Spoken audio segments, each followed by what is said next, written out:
अस्सलाम वालेकुम, कैसे हैं आप सब। उम्मीद करती हूँ आप सब लोग ठीक होंगे। आज का हमारा जो लर्निंग टॉपिक है वो है addiction and substance use and comparison between दो two disorders. So today we have a listener, welcome on the platform. Here psychologist Adiba Sarwar. Addiction addiction जिसके नाम से ही ये चीज़ पता चलती है कि जैसे किसी चीज़ को आपने ऐसे अपना लेना कि आपको उसके अलावा कोई चीज़ दिखाई ही ना दे। एडिक्शन एक क्रॉनिक जो है वो रिप्लेसिंग प्रॉब्लम है, एक डिसऑर्डर है जो कि फिज़िकली और मेंटली दोनों तरीक़ों पर डिपेंडेंट करता है किसी भी पर्सन को किसी चीज़ का या किसी सब्सटेंस का। ठीक है, इसमें आपकी जो है विल पावर जो है वो कम्प्लीटली तौर पर लेक हो जाती है, ख़त्म हो जाती है। मेडिकल कंडीशन में आपके ब्रेन चेंजेस आने की वजह से, ब्रेन प्रॉब्लम आने की वजह से, स्पेशली आपकी ऐसी कंडीशन हो जाना कि आप अपनी किसी स्ट्रेस से, किसी प्रॉब्लम से, किसी टेंशन से या किसी भी बिहेवियरल इशू की वजह से आपका उस चीज़ से दूरी इख्तियार करने के लिए किसी एक चीज़ का आदी हो जाना, उसको एडिक्शन कहते हैं।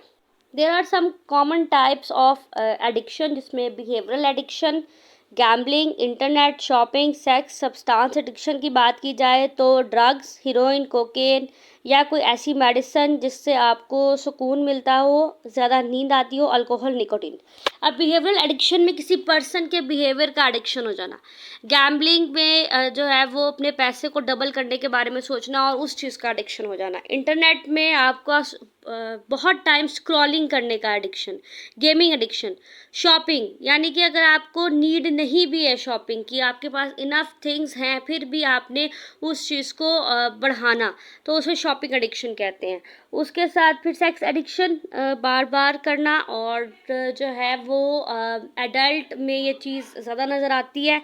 वो अपने फ्रस्ट्रेशन और अपने एग्रेशन को निकालने के लिए भी इस चीज़ का यूज़ करते हैं। ड्रग्स की बात की जाए तो कोकेन, हेरोइन, इस तरह के ड्रग्स का इस्तेमाल करना जो आपके माइंड सेट को थोड़ी देर के लिए जो है वो स्लैप्ट ऑफ कर दें, और जो है वो अल्कोहल का इस्तेमाल करना। Next is common science of addiction. Addiction के कॉमन साइंस ये होते हैं कि आपका क्रेविंग करना फॉर द सब्सटेंस, किसी भी एक्टिविटी के दौरान अपने बिहेवियर के ऊपर बिल्कुल ही जो है वो अपना कंट्रोल लॉस कर देना, गुस्सा करना, एग्रेशन करना, एग्रेसिव हो जाना, उस चीज़ को हासिल करने के लिए ख़ुद को भी हार्म पहुंचाना और दूसरों को भी। और विड्रॉल सिम्टम्स ऑफ शॉपिंग, और उसके बाद टॉलरेंस कंडीशन जो है वो बिल्कुल 0% हो जाती है इन पर्सनस की, अगर उन्हें वो चीज़ जो जिसके वो एडिक्टेड हो चुके हैं वो चीज़ ना मिले। Next is that the treatment में जो है वो ऐसे पर्सनस की ट्रीटमेंट के लिए मेडिकल हेल्प यानी कि डिटॉक्स मेडिकेशन का यूज़ करना, ताकि वो उस सब्सटेंस जो भी उनका एडिक्शन है उससे वो बाहर आ सके। थेरेपी दो तरीक़ों से की जाती है, इंडिविजुअल थेरेपी और ग्रुप थेरेपी, जिसमें cognitive behavioural therapy, interpersonal therapy, जो है वो रीस्ट्रक्चरिंग करना माइंडसेट की, ये तमाम चीज़ें यूज़ की जाती है। और अगर आप कोई पर्सन ड्रग एडिक्टेड है तो फिर उसके लिए रिहैबिलिटेशन प्रोग्राम्स हैं जो कि बहुत ज़रूरी हो जाते हैं। फिर support group, family, peers, friends, इनका सपोर्ट ग्रुप होना भी बहुत ज़रूरी है। लाइफ चेंजिंग एक्टिविटीज़ और कोपिंग स्किल्स।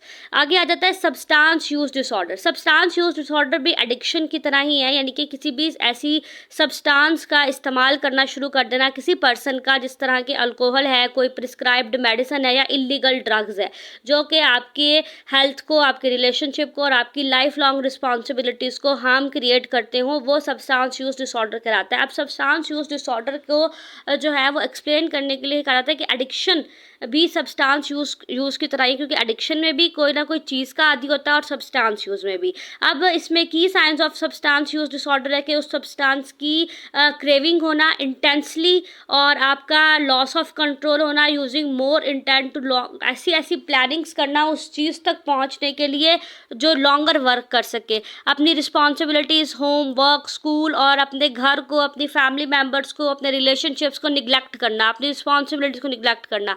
कंटिन्यूड जो है वो डिस्पाइट प्रॉब्लम्स क्रिएट होते हैं उस पर्सन के अंदर, बहुत ज़्यादा सिम्टम्स जो हैं वो अग्रेशन के शो हो रहे होते हैं और वो अपनी रिस्पॉन्सिबिलिटीज़ को नहीं समझ रहे होते। और इस सब्सटेंस को यूज़ करने के लिए वो बिल्कुल ही टॉलरेंट नहीं रहते। उसके बाद कॉमन सब्सटेंस जो इसके अंदर इन्वॉल्व हैं वो है अल्कोहल, निकोटीन, ओपिटॉइड्स जो होते हैं, ओपिओइड्स जो हैं वो पेन किलर्स होते हैं, कोकेन, कैनाबाइस, मेथाफीन्स एंड सेडक्टिव ट्रैंकुलाइजर्स। इस तरह की मेडिसिन यूज़ करना जो कि आप फील करना, उनके अंदर अपना सुकून तलाश करना, टेंशन, डिप्रेशन, स्ट्रेस या लाइफ प्रॉब्लम से बचने के लिए इन चीज़ों का आदी हो जाना, ये जो है वो सब्सटेंस यूज़ डिसऑर्डर कहलाता है। इसके ट्रीटमेंट ऑप्शंस में भी कुछ एडिक्शन जैसे ट्रीटमेंट ऑप्शंस हैं, जैसे कि थेरेपी, काउंसलिंग, जो कि बहुत इंपॉर्टेंट है। मेडिकेशन कोशिश की जाती है कि जितनी हो सके उतनी कम दी जाए, ताकि क्योंकि वो सब्सटेंस मेडिकेशन सब्सटेंस के ही पहले वो प्रॉब्लम से गुजर रहे होते हैं, तो कम दी जाए।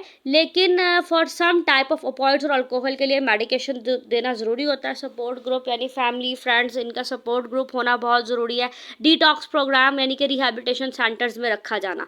Hair psychologist Ariba Sarwar must like, comment, share and subscribe the channel and give your comment suggestions, and also give your comment for that next topic of learning on the platform of psychologist Ariba server YouTube channel. Thank you so much.